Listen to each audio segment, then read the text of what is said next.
নমস্কার, গল্প চিরন্তন চ্যানেলে আমি মৌসুমী আপনাদের সবাইকে স্বাগত জানাই। আজ শোনাব সাহিত্যিক নরেন্দ্রনাথ মিত্রর ধূপকাঠি। মান্যবরেষু, আমি আপনার সম্পূর্ণ অপরিচিতা। বিনা পরিচয় আপনাকে এই চিঠি লিখতে বসেছি। আমার ধৃষ্টতা মার্জনা করবেন। তবে আমার পক্ষ থেকেও একটি বলবার কথা আছে। আমি আপনার একটি পরিচিতা মেয়ের অনুরোধেই তার বক্তব্য আপনাকে লিখে জানাচ্ছি। প্রথমে তার জবানিতেই লিখতে শুরু করেছিলাম, কিন্তু সে এমন অগোছালো এলোমেলোভাবে বলতে আরম্ভ করল যে আমার পক্ষে তা গুছিয়ে লেখা অসাধ্য। তাই আমি তার কাছ থেকে সমস্ত ঘটনাটি জেনে নিয়ে তার বলবার কথা সাধ্যমতো বোঝাতে চেষ্টা করে আপনাকে এই চিঠি লিখছি। জানি না এতে উদ্দেশ্য কতটুকু সিদ্ধ হবে, তার মনের কথা কতটুকু আপনাকে বুঝিয়ে বলতে পারবো। প্রথমে আমি তাকে বলেছিলাম, তুমি 2-4 লাইন যা পারো লিখে দাও। তোমার নিজের হাতের লেখা চিঠি পেলেই বিমলবাবু খুশি হবেন। কিন্তু রেনু তাতে কিছুতেই রাজি হলো না। এও হতে পারে আপনার সঙ্গে ওর যা সম্পর্ক তাতে ঘটনাটা সব খোলাখুলিভাবে লিখতে ও লজ্জা করছে। আপনি বোধহয় রেনুকে এবার চিনতে পেরেছেন। আপনাদের গ্রামের সেই অনাথা মেয়েটি, বাগবাজারের চৌধুরীদের বাড়িতে 3 বছর আগে আপনি যাকে রেখে এসেছিলেন। চৌধুরীরা আপনার আত্মীয়। হিসেব করলে যত দূরেরই হোক, ওদের সঙ্গে রেনুরও একটু সম্পর্ক বেরোয়। সেই কথা ভেবেই আপনি ওকে অন্য কোথাও না রেখে কোনো আশ্রমে না পাঠিয়ে চৌধুরীদের ওখানে দিয়েছিলেন। এখন মনে হয় মেয়েটার অন্য কোনো ব্যবস্থা করলেই বোধ করি ভালো করতেন। তাহলে ও খানিকটা লেখাপড়া কি হাতের কাজ টাজ কিছু শিখতে পারত। চৌধুরীদের বাড়িতে তেমন কোনো সুযোগীও পায়নি। প্রথমে অবশ্য বাড়ির বৌঝিদের অল্প স্বল্প ফুট ফরমাইশ খাটা, বাচ্চা ছেলেদের কোলে নেওয়া, খাওয়ানো, ঘুম পাড়ানো, এইসব ছোটোখাটো কাজের ভারই তার ওপর ছিল। সবাই বলেছিলেন, বাড়ির মেয়েদের মতো থাকো, তুমি তো আমাদের আত্মীয়, লজ্জা সংকোচের কি আছে। এমন অভ্যর্থনা পেয়ে রেনুর খুব আনন্দ হয়েছিল। বড় তেতলা বাড়ি, বাড়ি ভরা লোকজন। ওর মতো 16-17 বছরের মেয়েই আছে বাড়িতে গুটি চারেক। কেউ স্কুলে পড়ে, কেউ কলেজে। সবাই ওকে ভাব জমাবার জন্য, দলে টানবার জন্যে ব্যস্ত। কেউ নিজের পুরনো শাড়ি দেয়, কেউ স্নো সাবান দিয়ে বন্ধুত্ব করার চেষ্টা করে। বাড়ির ছেলেরাও যেন ওর ওপর একটু বেশি মনোযোগী। বোনদের বাদ দিয়ে রেনুকেই তারা নানা কাজে ডাকে, নানা শৌখিন কাজে খাটায়। দামি কলমটা রেনুর হাতে ছেড়ে দিয়ে বলে, ধুয়ে এনে কালি বড়ে দাও তো। বিছানা পেতে দেওয়া, ফুলদানিতে ফুল সাজিয়ে রাখা, এসব কাজে রেনু আনাড়ি হলেও তাকে দিয়ে করিয়েই যেন বাড়ির ছেলেদের আনন্দ। বাড়ির মেয়েরা ঠাট্টা করে বলে, রেনু একা আমাদের সকলের জায়গা কেড়ে নিয়েছে। বউরাও পরিহাস করে, তোমাদের জায়গা ঠিকই আছে ঠাকুরজি, আমাদের নিয়েই ভাবনা। এসব ঠাট্টা পরিহাস বুঝবার বয়স রেনুর হয়েছে। সেখান থেকে লজ্জায় পালিয়ে গিয়ে গিন্নিদের কাছে এসে বসে। এ সময় মাঝে মাঝে আপনি খোঁজ খবর নিতে আসতেন। রেনুকে ডেকে জিজ্ঞাসা করতেন, কেমন আছো? রেনু হেসে বলতো, ভালোই। বাড়ির গিন্নিদের কাছে আপনি ওর প্রশংসাই তখন শুনতে পেতেন। এমন শান্তশিষ্ট কর্মঠ ভালো মেয়ে আর হয় না। কিন্তু অবস্থাটা ক্রমে ক্রমে বদলাতে লাগলো। শোভাবাজারে চৌধুরীদের যে কাপড়ের দোকান আছে, তাতে লাভের অঙ্ক কমে গেল। অফিসের ছাঁটাইয়ের ফলে বাড়ির গুটি 2 ছেলে বেকার হলো। আর কলেজ থেকে নতুন যারা পাশ করে বেরোলো, তাদের চাকরি জোটবার কোনো লক্ষণ দেখা গেল না। কাপড়ের দোকানের আয় এমন নয় যাতে এত বড় পরিবারের খরচ বেশ ভালোভাবে চলতে পারে। এসব বাইরের খবর আপনি নিশ্চয়ই জানেন, কিন্তু ভিতরের মেয়েদের ব্যাপারটা বোধহয় তেমন করে জানেন না। কারবারের অবস্থা খারাপ হওয়ায় বড় কর্তা ছোট কর্তা দুজনের মেজাজি গেল বিগড়ে। সংসারে ঝগড়াঝাঁটি, কথা কাটাকাটি শুরু হলো। সবাই ধমক খেতে লাগলো। রেনুও বাদ গেল না। বড় কর্তা বললেন, ওসব বাবুগিরি বিলাসিতা চলবে না, খরচ কমাও। দোকানের দুজন কর্মচারীকে ছাঁটাই করলেন। বাজারের পয়সা চুরি করে বলে চাকরটাকে বিদায় দিলেন। একটা ঝি ছিল, খাওয়া পড়া ছাড়া 10 টাকা করে মাইনে নিত, তাকেও বাদ দিলেন। বললেন, নিজেরা করে করবে খাও, এত বাবুগিরি চলবে না। বাইরের লোকজনদের মধ্যে রইল একটা ঠিকে ঝি আর রেনু। ওর ভয় হতে লাগলো বড় কর্তা তাকেও চলে যেতে না বলেন, তাহলে সে কোথায় দাঁড়াবে? এই চৌধুরী বাড়ি ছাড়া পৃথিবীতে আর কোথাও যে কোনো জায়গা আছে সে কথা রেনুর মনে হয়নি। রেনু নিজেই ইচ্ছে করে সংসারে বেশি বেশি কাজ করতে লাগলো। গিন্নিদের বউদের হাতের কাজ কেড়ে নেয়, রাঁধে, জল টানে, 20 জন লোকের রেশনের চালের কাঁকড় বাছে, পাছে কেউ তাকে অনাবশ্যক মনে করে। তা অবশ্য কেউ মনে করলেন না। সংসারের অনেক কাজের ভারী গিন্নিমা ওর হাতে ছেড়ে দিলেন। বিশেষ করে রান্নাঘরের ভারটা প্রায় সম্পূর্ণই রেনুর ওপর পড়ল। না পড়ে উপায় কি? বড় গিন্নি ছোট গিন্নি কারুরই ছেলেপুলে হওয়া বন্ধ হয়নি, আর বউদের তো সবে শুরু হয়েছে। তাছাড়া অসুখ বিসুখ আছে। মেয়েদের স্কুল কলেজের পড়া আর পরীক্ষার কড়াকড়ি বেড়েছে, তাদের পক্ষে সংসারের অন্য কাজকর্ম করা পোষায় না। তাই স্বাভাবিকভাবেই রেনুকেই সব বুঝে নিতে হলো। আপনি তখন চাকরি বাকরি আর সভা সমিতি নিয়ে ব্যস্ত, আসবার অবসর বেশি পান না। তবু 2-4 মাস অন্তর মাঝে মাঝে এসে যখন জিজ্ঞেস করতেন, কেমন আছো রেনু, তার কাছ থেকে ওই একই উত্তর পেতেন, ভালোই আছি বিমলদা। আপনি ব্যস্তভাবে চলে যেতেন, দ্বিতীয় প্রশ্ন করতেন না। যদি করতেন তাহলে তখনই হয়তো আপনি কিছু কিছু বুঝতে পারতেন। আমার মনে হয় জিজ্ঞাসা না করেই আপনি বুঝেছিলেন, কিন্তু কিছু করাটা আপনার পক্ষে সহজসাধ্য হয়নি। আপনি অবিবাহিত, মেশে থাকেন, নিজের নানান রকম ঝামেলা আছে। এসব জানতো বলেই রেনু আপনাকে কিছু খুলে বলতো না। ভাবত অনর্থক বিব্রত করে কি লাভ। আপনি ওর জন্য যথেষ্ট করেছেন, আরও যদি কিছু করবার থাকে তা আপনি নিজেই করবেন। গত বছর বড় কর্তার সেজো আর ছোট কর্তার মেজো মেয়ে দীপ্তি তৃপ্তি দুজনের একসঙ্গে বিয়ে হয়ে গেল।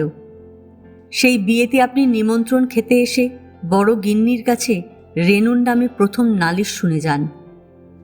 রেনু আড়ালে দাঁড়িয়ে সব শুনেছিল। বড় গিন্নি আপনার কাছে বলেছিলেন, রেনু সেই আগের মতো আর শান্ত স্বভাব নেই, ভারী মুখ হয়েছে ওর, কথায় কথায় তর্ক করে, মুখে মুখে জবাব দেয়। আরও একটা গুণ বেড়েছে, রাস্তার ফেরিওয়ালা ডেকে হাসি গল্প করে। এ কথা শুনে আপনি যে ভ্রু কুঁচকেছিলেন তা রেনুর চোখ এড়ায়নি। আপনি বলেছিলেন, এসব তো ভালো নয় মাসিমা, আপনি ওকে শাসন করে দেবেন। আপনার এই কথায় রেনু বড় দুঃখ পেয়েছিল। ওর হাতে ছিল দইয়ের হাঁড়ি, ভেবেছিল সেটা রেখে এসে আপনাকে বুঝিয়ে বলবে। রেনু মাঝে মাঝে তর্ক করে, কথার পিঠে কথার জবাব দেয়, তা ঠিকই। তার একার ঘাড়ে সবাই সব কাজ চাপিয়ে দেন, আর পান থেকে চুন খসলেই যদি তা নিয়ে বকাবকি করেন, তাহলে একেবারে মুখ বুজে ও কি করে থাকে। সেও রক্তমাংসের মানুষ, কিন্তু কোনো খারাপ কথা সে কাউকে বলেনি। একদিন শুধু ছোট গিন্নিকে বলেছিল, এমন বিনে মাইনের ঝি আর পাবেন না। তিনিও জবাব দিতে ছাড়েননি, বলেছিলেন, যেখানে মাইনে পাস গেলেই পারিস, ভাত ছড়ালে আবার কাকের অভাব, আজকালকার দিনে খেতে পড়তে দিলে অমন কত গন্ডা পাওয়া যায়।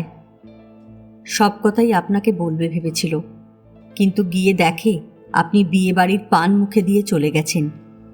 আপনি শুধু এক পক্ষের কথাই শুনে গেলেন, আর এক পক্ষের কিছুই শুনলেন না। সেজন্যে রেনুর মনে সেদিন ভারী দুঃখ, অভিমান, এমনকি একটু রাগও হয়েছিল আপনার ওপর। সুযোগ পেলে সেদিন অনেক কথাই রেনু আপনাকে বলতো। চৌধুরীদের কারবারের অবস্থা আগের চেয়ে ভালো হওয়া সত্ত্বেও বাড়ির কাজকর্মের জন্যে ওরা যে আর নতুন লোকজন রাখেনি, জল তোলা, বাটনা বাটা, দুবেলা রান্না সবই রেনুকে করতে হচ্ছে, এ খবরটা আপনাকে সে জানাতো। আর ফেরিওয়ালাদের ডেকে গল্প করার কথা, তাও রেনুর মুখেই আপনি তখন শুনতে পেতেন, কারণ ব্যাপারটা তখন খুব ঘোরালো হয়ে ওঠেনি। ওদের সেই রামকান্ত বোস স্ট্রিটের গলি দিয়ে কত ফেরিওয়ালাই তো যেত। কেউ জিনিস বেচতে চায়, কেউ কিনতে চায়। ছিট কাপড়, বাসন, শিশি বোতল, সোনপাপড়ি, চিনেবাদাম, ফুল, ধূপকাঠির ফেরিওয়ালারা সকলেই চৌধুরী বাড়ির কাছ দিয়ে যাতায়াত করত। দুপুরবেলায় কি বিকেলবেলায় এসে হাঁক দিত। বাড়ির বৌঝিরা দোরের কাছে এসে নেড়েচেড়ে দেখত, দরদাম করত, কোনো দিন জিনিস রাখত, বেশিরভাগ দিনই ফেরত দিত। সেদিন বিকেলবেলা নতুন বউ নীলিমা দোতলা থেকে বলল, রেনু, আমি চুল বাঁধছি ভাই, ধূপকাঠিওয়ালা এসেছে। 2 আনার ধূপকাঠি রাখো তো ওর কাছ থেকে, ওর কাঠিগুলো বেশ ভালো। বিকেলের জলখাবারের জন্য রেনু সবে ময়দা মাখতে বসেছিল। তাড়াতাড়ি হাত ধুয়ে সদরের কাছে এসে দাঁড়ালো। 2 আনার ধূপকাঠি দিন তো। দাও কথাটা ঠিক মুখে এলো না রেনুর। 22-23 বছরের যুবক, লম্বা ছিপছিপে চেহারা, গায়ে একটা ছিটের হাফ শার্ট, পায়ে একজোড়া স্যান্ডেলও আছে। একে চট করে তুমি বলা কি সহজ? হলোই বা ফেরিওয়ালা। 4 আনা দামের প্যাকেট যদি নেন সেগুলো আরও ভালো হবে, ফেরিওয়ালা একটু হেসে বলেছিল। রেনু বলেছিল, না না, আপনি 2 আনারটাই দিন। ফেরিওয়ালা আর কিছু না বলে 2 আনার ধূপকাঠি দিয়ে চলে গিয়েছিল। পরদিন দুপুরের একটু পরে ফেরিওয়ালা ফের এসে হাজির। ধূপকাঠি। রেনু দোরের কাছে এগিয়ে এসে বলল, আজ আর দরকার নেই আমাদের, কাল যা দিয়ে গিয়েছিলেন তাই পড়ে আছে। ফেরিওয়ালা বলল, অল্প করে কিছু নিন, কাল আপনাদের এখানে বউনি করায় আমার বিক্রি খুব ভালো হয়েছিল। রেনু হেসে বলল, এ কথা বোধহয় সব বাড়িতেই একবার করে বলেন। ফেরিওয়ালাও হাসল, না না, সত্যি বলছি, আপনার হাতে প্রথম বউনি হওয়ায় কাল আমার খুব ভালো হয়েছে। এমন শুভ লক্ষণ যে রেনুর মধ্যে আছে সে কথা এর আগে কেউ তাকে বলেনি। ভারী ভালো লাগলো ওর। বলল, দাঁড়ান, আমি পয়সা নিয়ে আসছি। সেদিন আর পয়সা চাইতে নতুন বৌদির কাছে গেল না রেনু, পুরনো বৌদের কাছেও নয়। ছোট একটা বার্লির কৌটোর মধ্যে 2-4 পয়সা করে নিজে যা সঞ্চয় করেছিল তার থেকে 1খানা দুয়ানি বের করে নিয়ে এলো। ফেরিওয়ালা রঙিন কাগজে মোড়া ধূপকাঠির আরেকটি প্যাকেট ওর হাতে দিয়ে গেল। কাঠিগুলি সব রেনু নিজে নিল না, বাড়ির বৌঝিদেরও 2-4টি করে বিলোতে লাগলো। নতুন বউ বলল, খুব যে ফুর্তি, এতক্ষণ ধরে কি গল্প হচ্ছিল ধূপকাঠিওয়ালার সঙ্গে?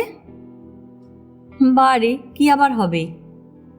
নীলিমা হেসে বলল, আমি সব শুনেছি।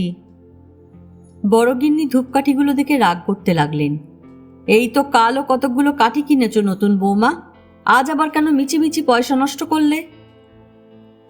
নীলিমা জবাব দিল, আজ আর আমি কিনিনি মা, রেনু তার নিজের পয়সায় কিনেছে।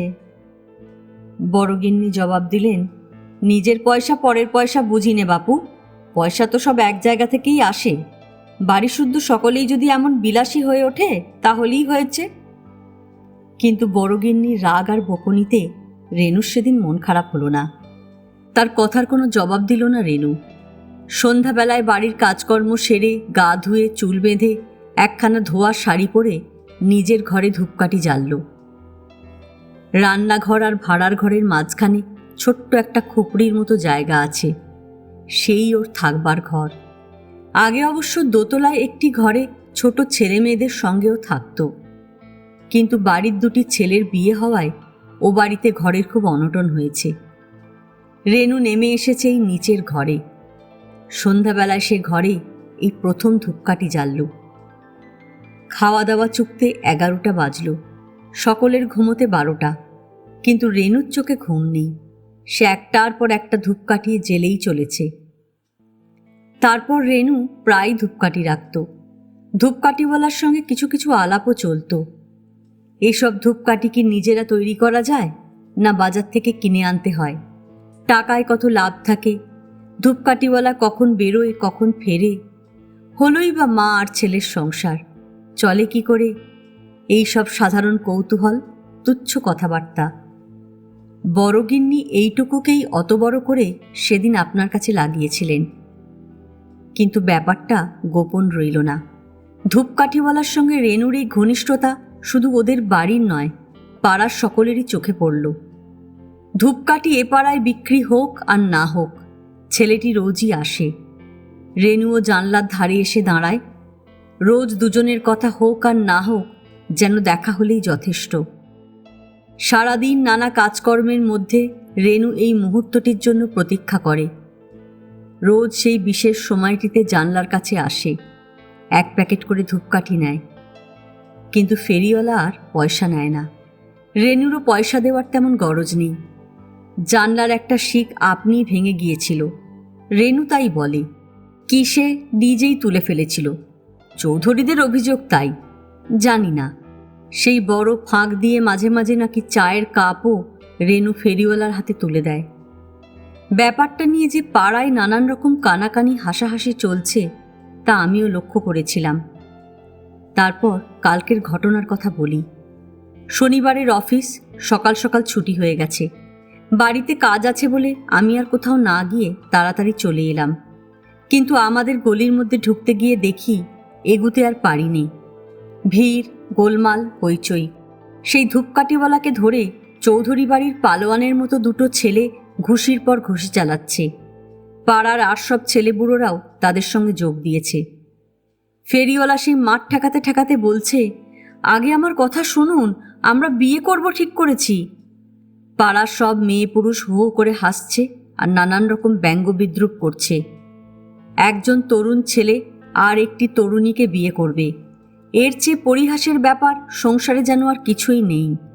যেহেতু ছেলেটি ফেরিওয়ালা আর মেয়েটি বাড়ির ঝি। ছেলেটির পক্ষ নিয়ে আমি 2-4 কথা বলতে যাচ্ছিলাম। লোকে এমন সব মন্তব্য শুরু করলো যে ঘরে চলে আসতে বাধ্য হলাম। শেষ পর্যন্ত ওরা ছেলেটিকে আধমরা করে ঘাড় ধরে গলি থেকে বের করে দিল। বান্ডিল থেকে পড়া ধূপকাঠিগুলো রাস্তার ধুলোয় ছড়িয়ে রইল। দাদার কাছে ব্যাপারটা বলায় তিনিও আমার ওপর একটু রাগ করলেন। তোর এসবের মধ্যে যাওয়ার কি দরকার ছিল? আমি আর যাইনি। কিন্তু রেনুই ও বাড়ি থেকে কি করে যেন পালিয়ে আমার কাছে চলে এসেছে। সামনাসামনি বাড়ি, ওর সঙ্গে আমার সামান্য মুখ চেনা ছিল। কিন্তু এখন ও আমাকে এমন করে ধরেছে যেন আমি ওর চিরকালের চেনা। ওকে বলেছিলাম, তুমি যাও, কটা দিন চুপচাপ থাকো, তারপর যা হয় ব্যবস্থা করা যাবে। কিন্তু রেনু বলল, না দিদি, যারা ওকে অমন করে মেরেছে আমি তাদের বাড়িতে আর 1 মুহূর্ত থাকবো না। দাদা শান্তশিষ্ট নির্বিরোধ মানুষ। তিনি বড় বিব্রত বোধ করছেন। চৌধুরীরা শাসাচ্ছে পুলিশ কেস করবে, তাতে অবশ্য সুবিধা করতে পারবে না। রেনুর বয়স 18 উতরে গেছে। কিন্তু আইন টাইন তো সবসময় বড় কথা নয়, বেশিরভাগ ক্ষেত্রে তা প্রবলের হাতের অস্ত্র। রেনুর অনুরোধে আপনাকে সব কথা খুলে জানালাম। ছেলেটির নাম ঠিকানাও ওর কাছ থেকে শুনে নিয়েছি। অজিত বিশ্বাস, বেলগাছিয়ার উদ্বাস্তু কলোনিতে থাকে। আপনি যদিও চৌধুরীদের আত্মীয়, তবু আপনার ওপর রেনু খুব ভরসা রাখে। সশ্রদ্ধ নমস্কার গ্রহণ করবেন। অনধিকার চর্চার জন্য আর একবার মার্জনা চাইছি। ইতি বিনীতা মাধুরী সেনগুপ্ত। এই গল্প এখানেই শেষ। গল্প পাঠ ভালো লাগলে লাইক, শেয়ার, কমেন্টস করতে ভুলবেন না। আর যে সমস্ত বন্ধুরা গল্প শুনছেন কিন্তু সাবস্ক্রাইব করছেন না, তাদের কাছে অনুরোধ, প্লিজ আমার চ্যানেলটা সাবস্ক্রাইব করে নেবেন। আপনারা সাবস্ক্রাইব না করলে আমার পক্ষে এগোনো মুশকিল। আজ এ পর্যন্তই থাকলো। পরের দিন আসছি আবার নতুন কোনো গল্প নিয়ে। আর ভালো লাগলে শেয়ার করতে ভুলবেন না। আজকের মতন নমস্কার।